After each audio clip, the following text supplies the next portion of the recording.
Mm, mm, mm. Well, hello, creatives, community, and kind folks. Welcome to RPG with DBJ. This episode, this little podcast we have, this might be a little bit shorter because I wanted to put my mind where my mouth is, talking about, as we've been talking about open gaming licenses and system reference documents. And I thought, well, how about I do a preliminary search and show you guys so many other systems and creators, and the fact that other than the big bully on the block, Wizards of the Coast, and their open gaming license, that it does not belong to them, that there are so many other systems and an infinite number more. Please, guys, in the chat, drop any games that you know of that have their open gaming licenses. But I thought I would show them to you by simply doing a simple Google search, a little Google foo, and getting them out to you. So first, let's do a little intro, and then let's get into it. All right. By the way, thank you guys so much for just being a part of the show.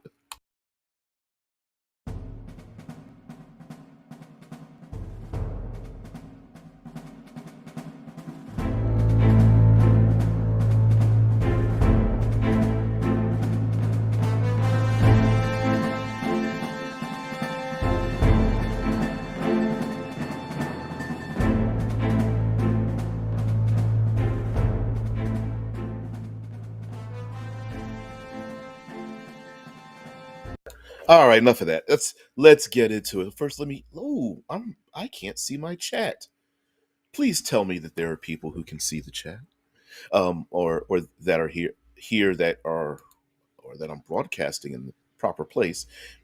Yeah, we're good. All right. So, hey guys, thank you so much. All right, so let's get into it. I'm going to start sharing my screen. I apologize.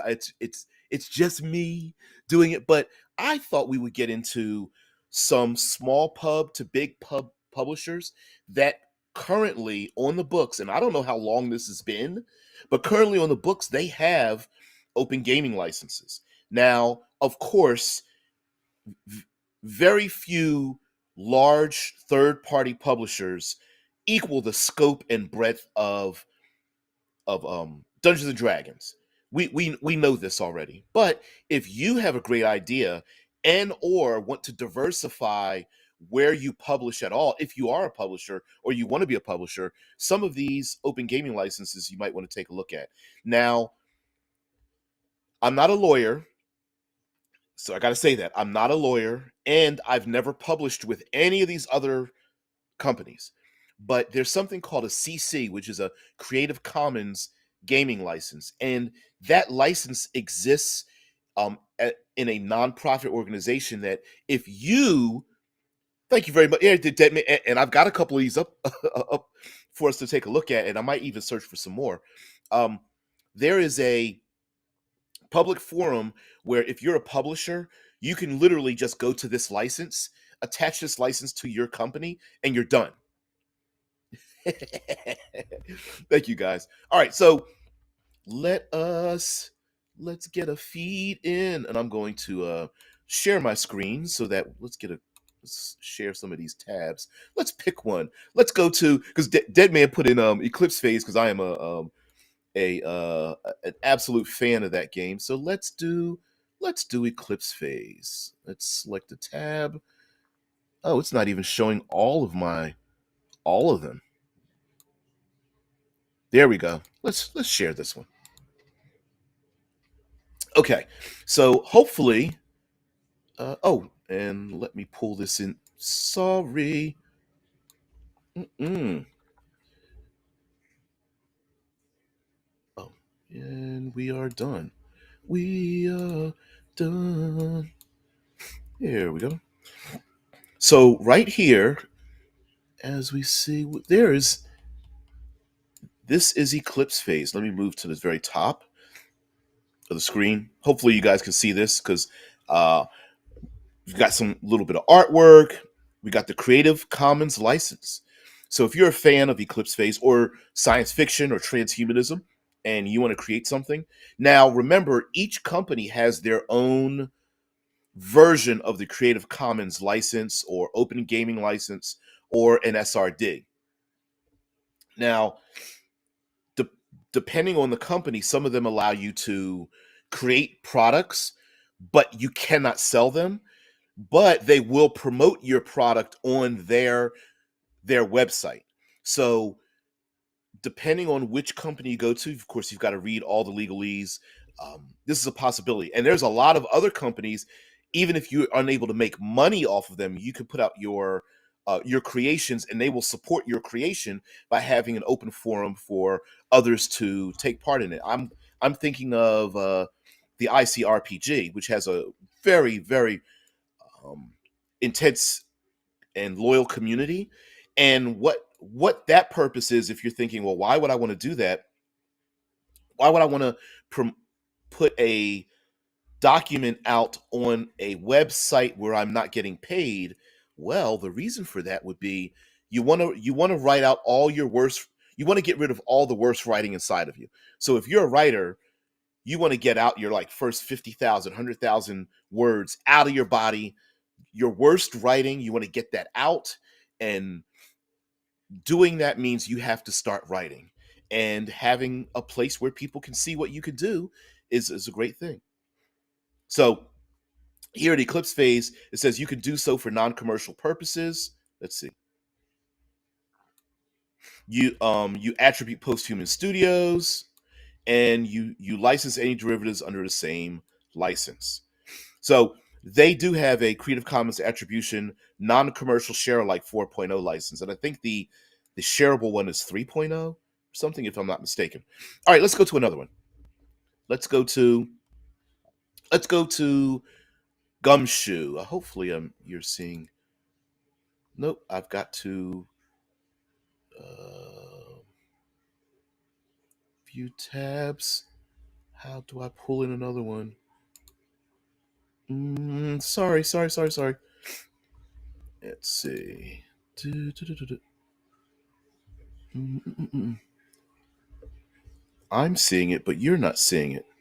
I see it, but you're not seeing it. There we go. And we're looking at Gumshoe. Gumshoe, strangely enough, I've never played Gumshoe. I know it exists, but I was like, hey, they've got a system reference document, and guess what? They also have a Creative Commons version.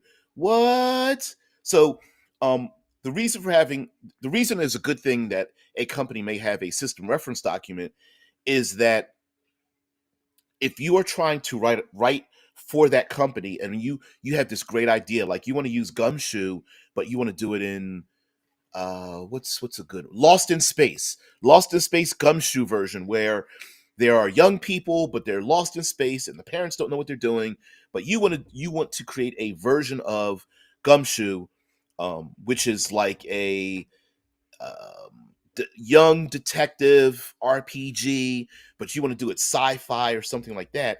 You could pull from the SRD so that the rules align, and some of the materials and character choices and uh, challenge dice challenges like combat, social encounters, and things line up, and so you're able to do that. And of course, right at the very bottom, attribution unported CC BY 3.0. You'll see that for commercial versions of it. There's the SRD here, number 8, and there's an official SRD here at the bottom. Let's go to Fate Core.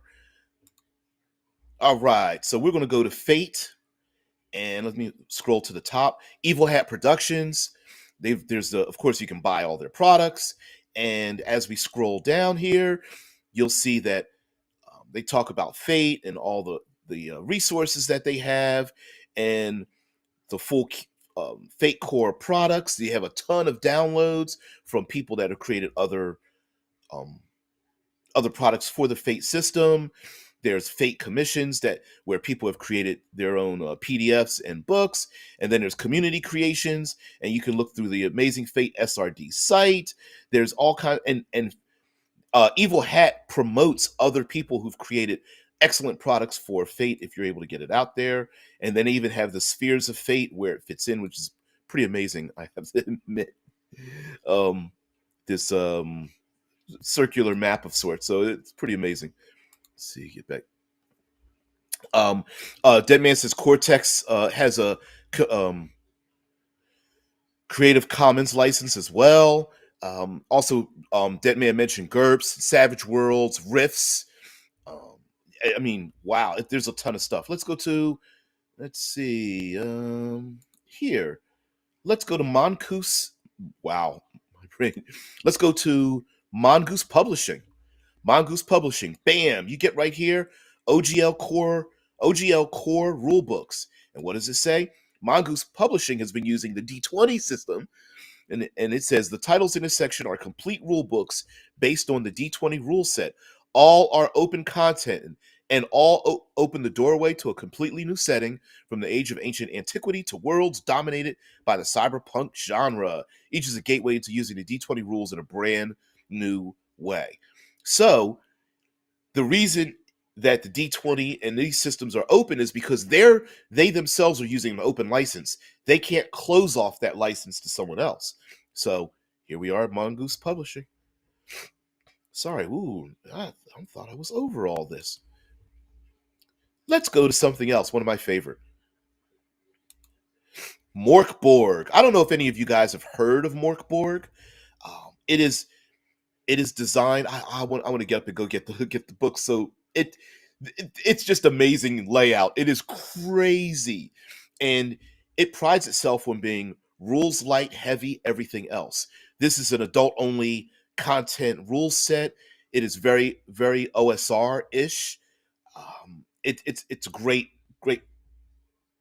book, great layout and everything. And on their right on their website, if you scroll down, Morkborg third party license right here, and it's a little small for I'm sure for you guys to read on the screen, but they even have the branding and literally through visual compatibility, they show you you can't use these. They put X's through them, but here over here you can use these, and there's a little download button so that when you create your own third-party material for Morkborg, here's what you can use with it.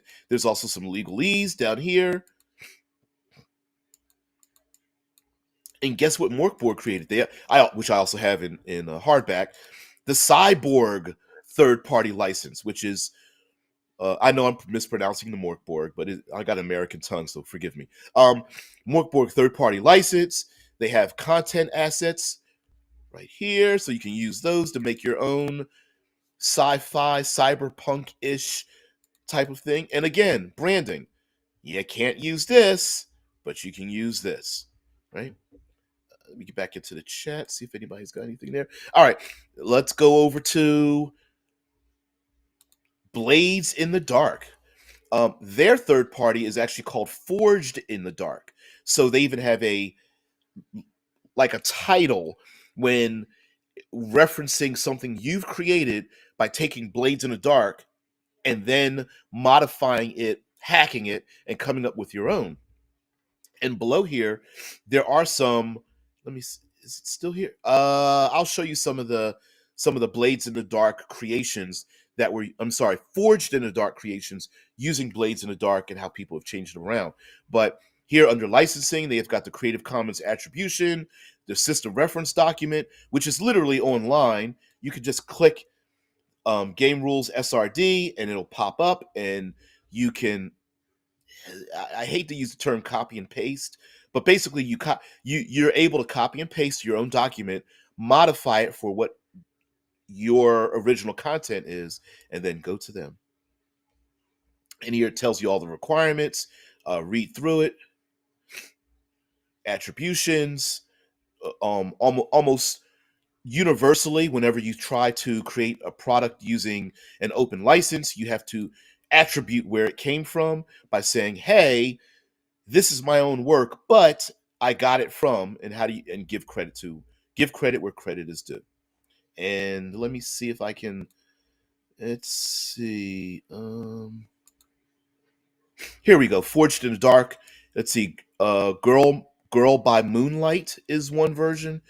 Tragic Magical Girls. There's Scum and Villainy. Unwise Deals, Blaster Fights, and High Adventure Among the Stars. What does that sound like?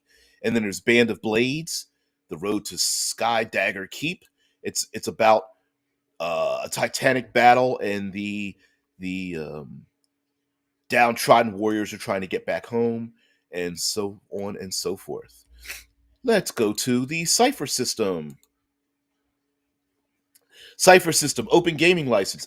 I wonder where that's at. It says it right there at the top. Privacy policies, tells you what you can create, and then to find the Cypher system open license, you're able to download it right here, place that in your book. Where are we coming from? Let's do one more before I get back into my co-hosts here. This one takes a little bit of explaining. This is the Open D6 project. This is a system reference document and development forum for Open D6. Now, some of you youngins may not remember this, but back in the day, there was a D6 Star Wars game.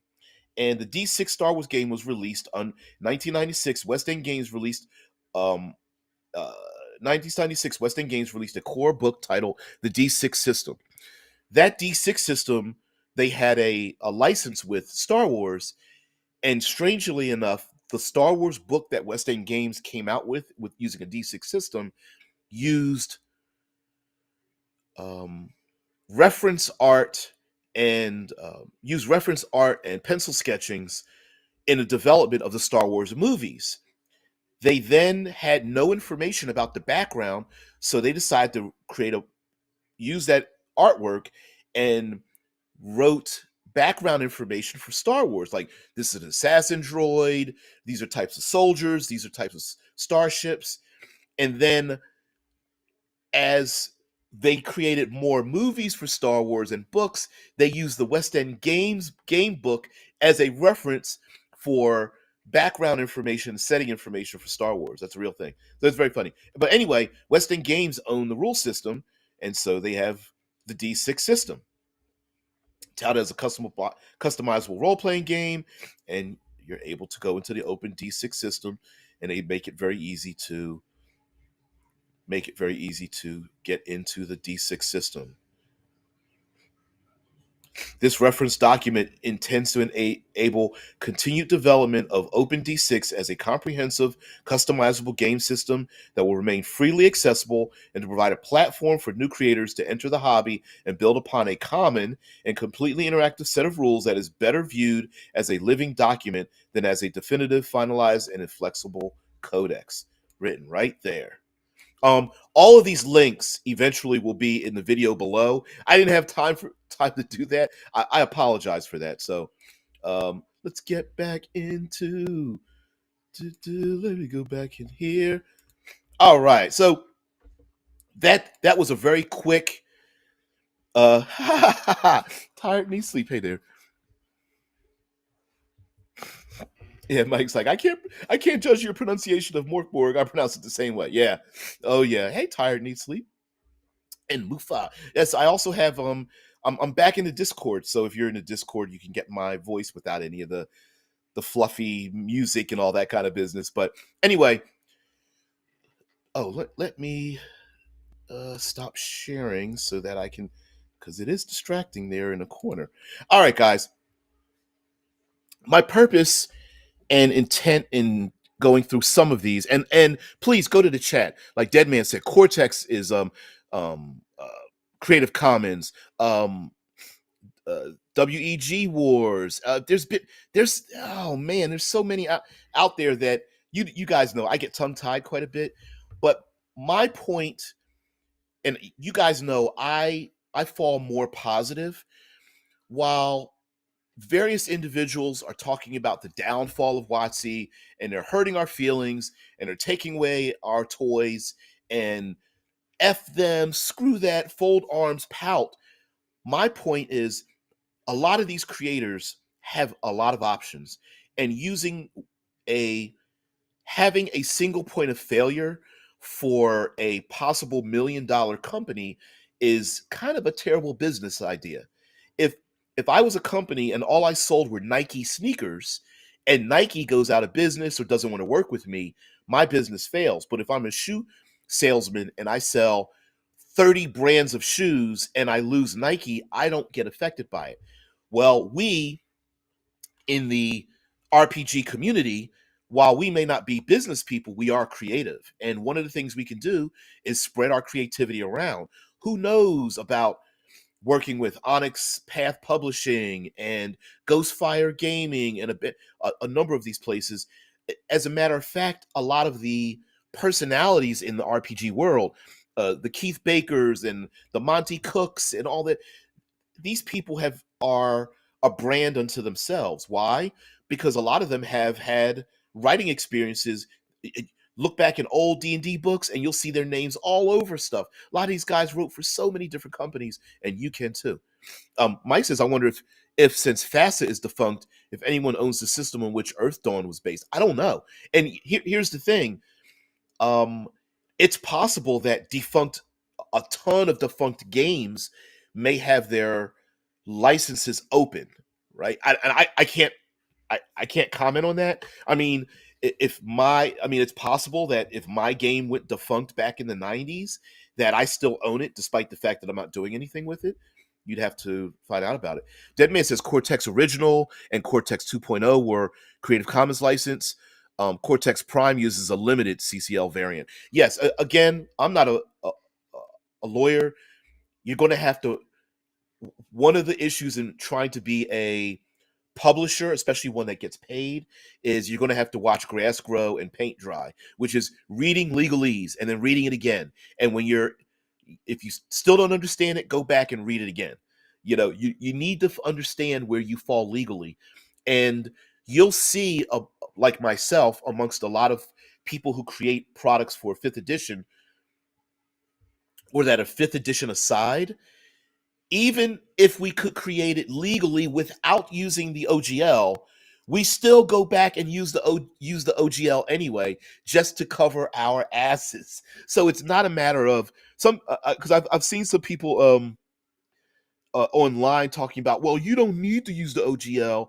Sure, but I could jump in my car today and not have my driver's license with me, and as long as I don't get in an accident, no one knows the better. But it's better to cover your ass, right? It's better to have that. Hey, D, yeah, Return of the King, yeah, right. Hey, only if I could jump off a boat with ghosts behind me. That's But this week we've been talking about basically business and legalese and where the role playing game community is going, especially because of changes and new ownership and, well, new attention coming to new leadership changes in Wizards of the Coast, and new attention being given to it by Hasbro, because at one point Dungeons and Dragons was kind of like a money loser, maybe a break even IP, and now it's bringing in millions of dollars through creators that Hasbro is not getting. So, and along with this new them creating one D&D and a new OGL, and whether they can even erase an old OGL and create a new one, or whether the old one and the new one exist side by side, who knows? Who knows? My point is, like, I'll pick on Ghostfire Gaming because I picked on Cobalt Press later on, before. Um, Ghostfire Gaming is a publisher that creates things for fifth edition. They don't need to limit themselves to just that game, like the ones that I just put up on the screen before, like Blades in the Dark or Forged in the Dark and Eclipse Phase and um, you know Gumshoe, and there's a small one like Bubble Gumshoe as well, and Cipher System, and Powered by the Apocalypse, and so many others. They could spread out their creativity. Maybe they want to hire a great writer, but what they want to create doesn't fit with Dungeons and Dragons at all. Maybe someone wants to make a political game. Dungeons and Dragons 5th edition D20 system is probably horrible for that. But if you want a system like Fate that rewards intrigue and backstabbing and bribery and lies and um, blackmail and alliances, and that's great. I understand, Mike. Hey, listen, no one can stick around for these live streams every day, all the time for like an hour. It's completely unreasonable. But I'm just carving out my niche. Um, Let me say that the my other argument for wanting to get into so many other OGLs is that now you can keep track of it. It makes spark people to keep track of other um, developments in other parts of the gaming world and gaming system. Meaning, like it's like being drawn into the gravity over at Matt Koval's MCDM, or drawn into the gravity over at wow, Iron Sworn and what they're doing, or what Kobo Press is doing, and a bunch of other these places, Forged in the Dark, Cyborg, and all. I mean, Morkborg, and all these places. Just like the OSR is its own community, and people try to follow what's going on in the OSR community. The same can be said for a bunch of these other communities. That maybe we need to lift them up a little bit. Maybe we don't need the big bully on the schoolyard, Watsy, controlling, literally by putting out a statement, making people fearful about their livelihood. Right? Nothing has changed yet, and they're even saying it's not even going to change till 2024, and we have people panicked about their livelihoods. Maybe we should diversify both our creativity, our energy, our social media, and all that kind of stuff. All right, so Deadman says Earth Dawn's licensing has been passed around pretty heavily over the years, and it now is owned by FASA Games. Discord has the full list who own Earth Dawn. By the way, let me just say this, and I want to thank um, Jared and Deadman. If you join our Discord, unlike the live chat and the comment section and YouTube and whatnot, you're able to put artwork, make your comments, talk freely, um, commune with other like-minded individuals in a way that you can't do in the live chat. So, yeah, and like Tired Need Sleep says, uncertainty is never good, never good. And you know what I mean by also diversifying is, let's say there is uncertainty in 5th edition, and a lot of these really great content creators like Kobo Press is going, I don't even know if we can recruit good writers for our next project because of the writers uncertainty in using 5th edition, if they are also diversified with other gaming systems. If they're over with the Cortex system, they're over with Cypher system, they're over with Forged in the Dark, maybe those writers will go, I've got this great idea, I'm not certain if 5th edition is even going to accept it, or if it even belongs there. I will work with you, and I would like to work with you in the future. Can I use my idea and maybe spread it over into Fate and spread it over into Eclipse Phase or something? Sure. We've seen that plenty of times, right? Where someone does a Kickstarter and the Kickstarter will say, oh, it's agnostic, 5th edition compatible, Pathfinder 2 compatible, and I don't know, Dungeons and Dragons 3.5 compatible, right? Why not create a setting, sci-fi setting that's compatible with um, Morkborg Cyborg plus I don't know, Cyberpunk 2020. I don't even know if they even have an open license, or Eclipse Phase plus a Fate system version of it. I mean, I think as a community, it behooves us to try things like that, to say, hey, I don't play Fate, but I love the Cypher system, and I'm used to a D20 system, and I like Cypher, so I'll play in your world in this other system. It would be very difficult to write like that, but I don't know, whatever. All it takes is creativity and some energy, and you're done. Lufa says, I've been liking Free League games, planning to run the original non 5e version of Symbaroum soon. See, and there again, do I know if Free League has, you know what? Let me type that in. I promised myself to try not um, to do searches for things while I'm online, but Ooh, here we go. But I'm going to do it. Free League Open Gaming License. And let's see, let's turn this out, turn this off. Let's go back to here. Let's share screen. Let's pick a tab. Where are you, Free League? There you go. Share and share alike. And move it over. Oh, no, let's go with this. And live. All right, guys, let's do this live. Open gaming license for Free League, Mufa. And, excuse me. Open gaming license. What if you want to write your own game and use the Year Zero rules engine?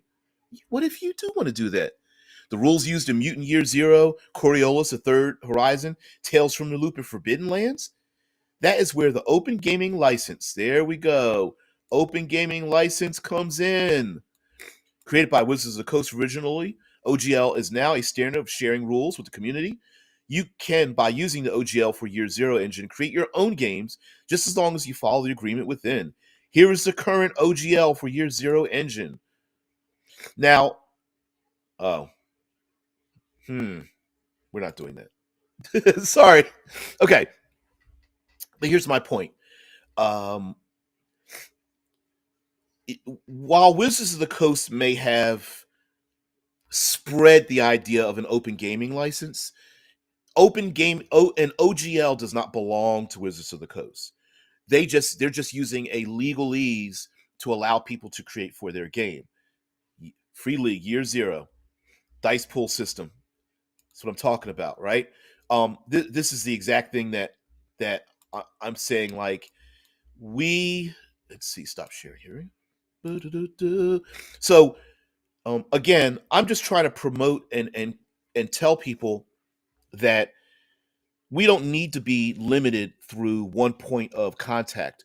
Although that point of contact has been a point of strength for probably has it been a decade or more with people and then with the OSR, people are still creating Dungeons and Dragons using D20. There's nothing wrong with that. My point is that when there's a point of failure, meaning things have not yet changed at Wizards of the Coast yet, things aren't changing. People are still making money. They're making money through their Patreon, their Kickstarters, their coffee links, all that kind of stuff. The problem is we don't want to lose what's created. Paizo, hell, you guys, yeah, the past couple of days, you guys were talking like Paizo was created when they stopped sharing the license and they went to 4th edition. Paizo literally has the ability to do that again. Maybe it happens for a second time, a third time. Like I said, there's a lot of third-party publishers that can take these other OGLs and go, we don't need you anymore. And we can work together to make our own gaming system and our own license. So yeah. Tyrone Seep says, isn't GURPS also technically an open license if it wasn't so incomprehensible? You leave bad TNS, bad tired. Yeah, you leave GURPS alone. GURPS has been around a long time. Yeah. Neat Seep says, look at the amount of Kickstarters for the 5th edition settings that are in production. Does all that stop suddenly? Who knows? And only if it's possible for Wizards of the Coast to put an end date to the open gaming license that currently exists 1.0 and 1.0a. He's so silly. Only if they're able to do that could they shut everything down. With this new gaming license, and I brought up this threat from yesterday, that what if I'm sorry, let me go backwards a little bit. The new 1.1 gaming license, they stated that what they want is someone like me who wants to create a product. I must not only agree to the license, I must sign up with them to get the license. So they will know who I am and what I'm producing.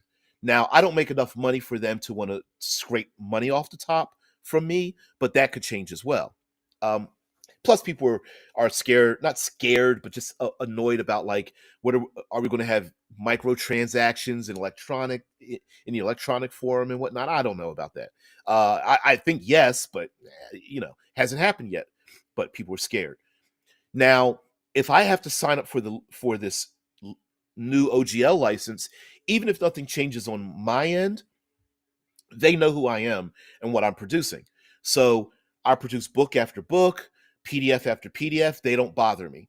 All of a sudden, I put out this adult only content PDF, or there's something questionable in it that within the community, no one questions it, but it could reflect, Hasbro feels that the content in it could reflect badly on them. Could they stop my Kickstarter? Yes, it's possible that they could pull my license and say, you are unable to produce this book. Sorry, you got to pull it down. And that is a fear, to have to pay people to put layout, to get art, commission art, to put your time and effort into something and go, man, this is my baby. Where I'm trying to think of something pretty dastardly. Like, this is my World War II historic combat role playing thing where we have and we've got real photographs in there, and we've got real battle plans and whatnot, and the community is like, man, that is awesome.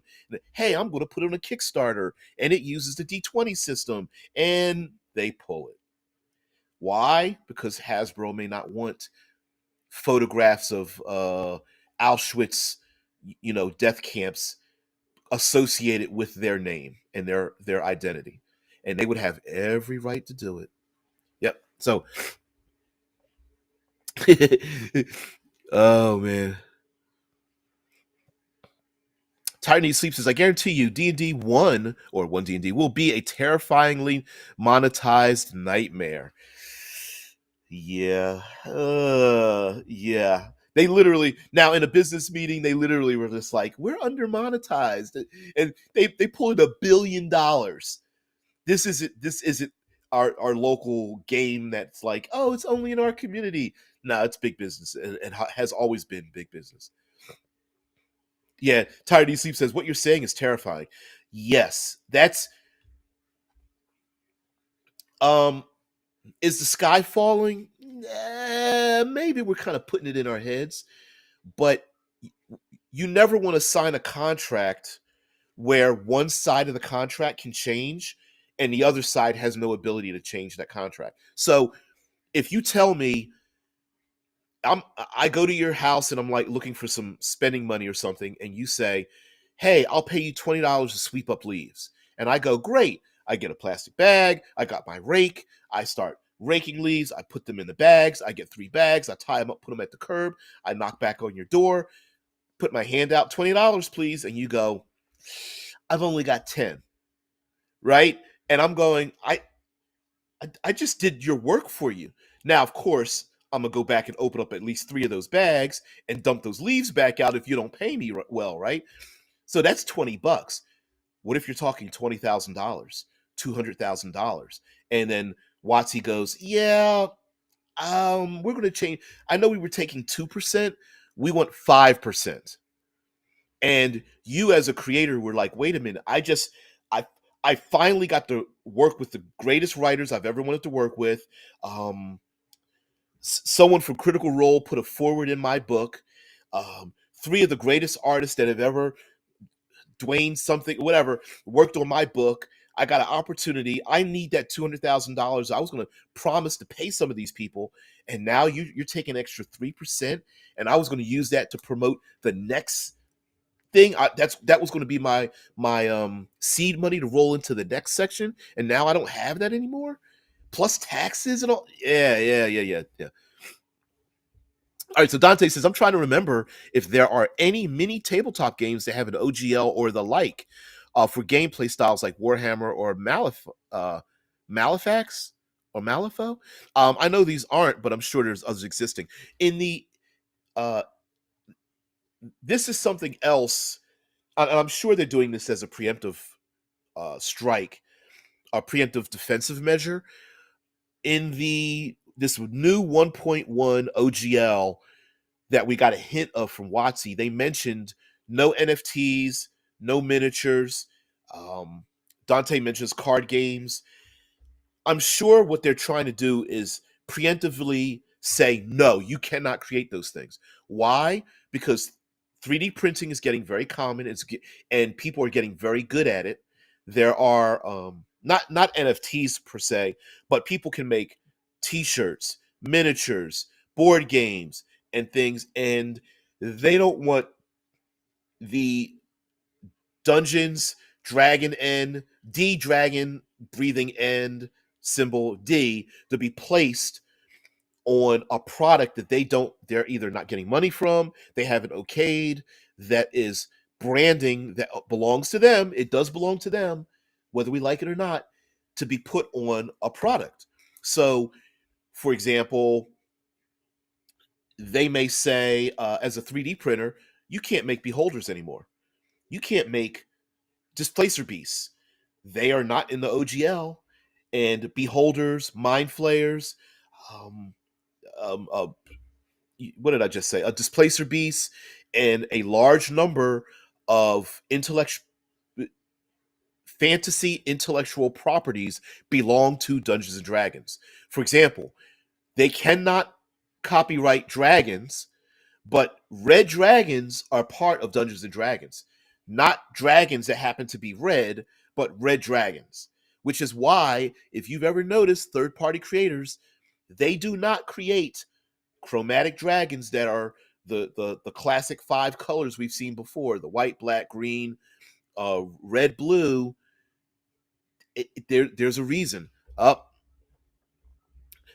tired needs sleep makes a point. That's a huge proportion of D&D Etsy stores out of business. Yes, yeah. Let me make an analogy. Professional sports here in the states, football and basketball is huge. Professional sports, football and basketball. It is illegal to print out and sell merchandise that has the logos of those teams. You have to pay a licensing fee. Now, do people do it under the table illegally? Yes, they do it. They put up a store real quick. They sell these great sweatshirts or t-shirts or baseball caps or something, and they quickly shut it down so they don't get in trouble because they'll get sued. Their ass will get sued completely. But that is IP that belongs to each of those teams, including, let's say, football, American football, NFL, every single team, plus the NFL logo, plus all of the broadcast places, ESPN, Fox Sports, et cetera, et cetera. It belongs to them, so we are unable to do. Now we can buy those products and cut them up and do whatever we want with them, but we can't make any money off of it. And like you said, TNS, yeah, Etsy stores. There's a lot of Dungeons and Dragons stuff on the Etsy stores. Like, let me give you an example. You could go in an Etsy store right now, probably, and go find yourself a dice bag or a dice box that's like a mimic or a beholder or that what's the funny there's like these knit caps that look like a mind flayer. It's got like the tentacles on it or something like that. There's plushies and all kinds of stuff. Hey, if you haven't signed a license, you're literally breaking the law.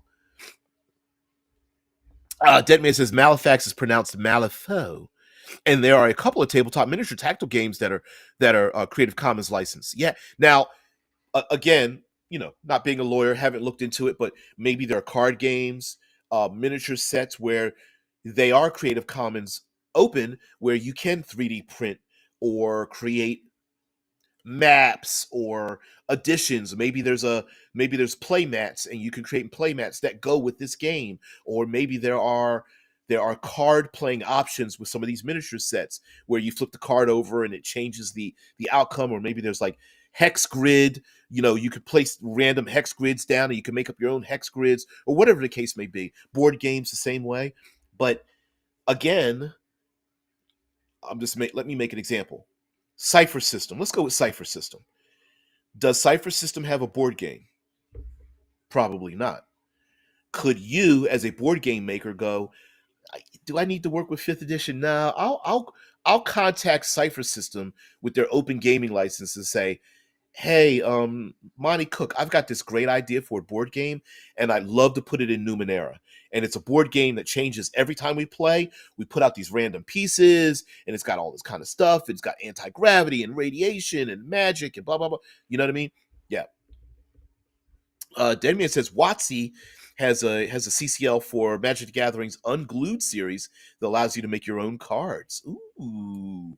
See? And that's a big money maker too. So once again, if you aren't a lawyer and you're afraid of these other gaming licenses, I don't know, contact a lawyer or just read it and have some reading comprehension and just go, man, I don't understand this. I got to read this again, and then take your idea and spread it around.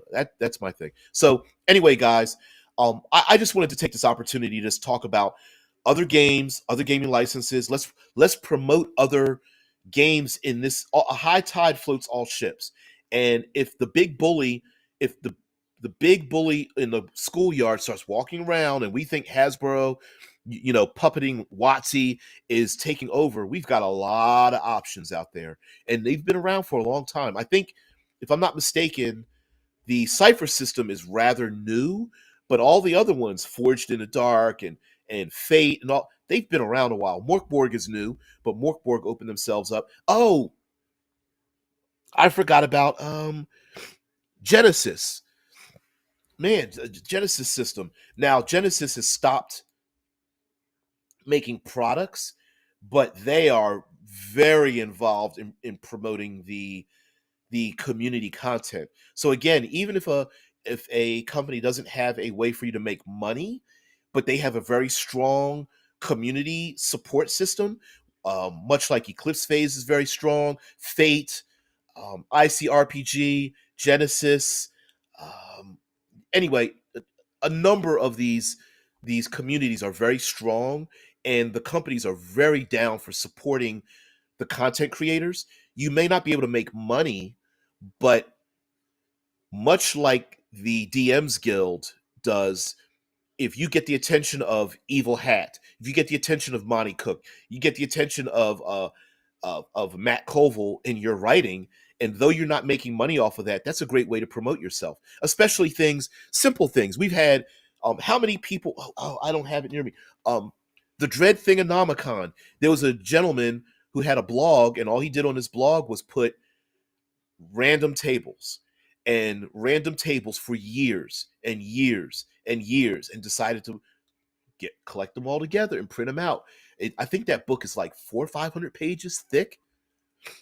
But anyway, the point being is that maybe you join some of these communities and you put out random tables, little one shots, adventures, um, character options, simple things, one pagers, 1 to 3 page, 300 to 1,500 word documents, something small, something digestible, something the community can absorb, with your name on it, some writing, some use some artwork that is not questionable, that is royalty free, maybe modify it a little bit, use like Canva or what's another one? I can't think of one.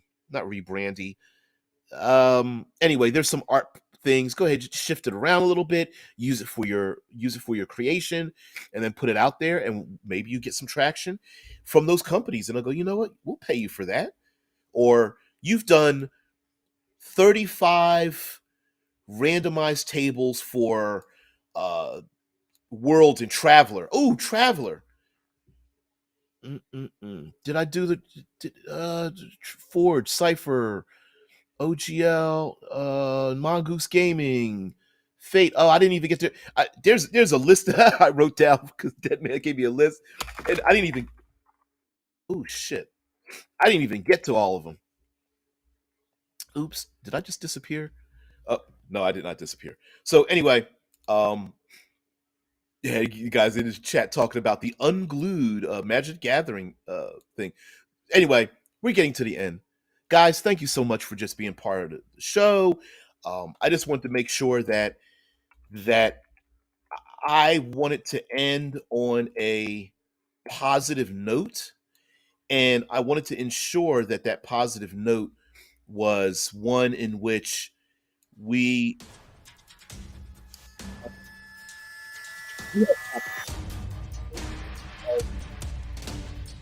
we don't need to get mad that, you know, Watsy took their football and went home and now we don't have a ball to play with. We've got, all right, I'll say it. We've got plenty of balls to play with. And if we want to play in the schoolyard and still have fun and kick the bully out, fine. If we all stick together, a high tide raises all ships. So thank you very much. Sorry, I'm still trying to fight this crud. So I apologize if that's like really affecting you, because I can feel it right here in my chest. But anyway, thank you so much. Thank you for watching. Thank you for being part of the show. I appreciate it. Have a great one.